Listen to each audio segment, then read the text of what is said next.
కూలిపోయిన బలిపీఠాలు తిరిగి కట్టాలి. రోషము కలిగిన పోరాట పటిమతో లేగాలి క్రైస్తవ్యం. క్రైస్తవ్యమా, మేలుకో, మేలుకో. శత్రువు ఇంకా నీ మెడ మీద పట్టుకొని బలవంతంగా వంచి నీ మీద కాళ్ళుతో నడుస్తున్నాడంటే సేవ చచ్చిన క్రైస్తవుడా? కావాల్సింది ప్రభువుకి. దేవునికి మహిమ కలుగును గాక. ప్రతి క్రైస్తవుడు నీ మీద శత్రువు జయాన్ని పొందుతున్నాడంటే నీలో ప్రార్థన యావత్ చచ్చింది.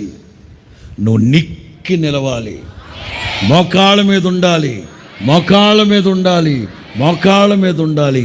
నువ్వు గనక నికరంగా మోకరించి ప్రార్థన చేస్తే పునాదులు కదులుతాయి. యేసు నామములో పాతాలు పుప్పున సాతాను కోటలు కదులుతాయి, కదులుతాయి, పునాదులు కదులుతాయి.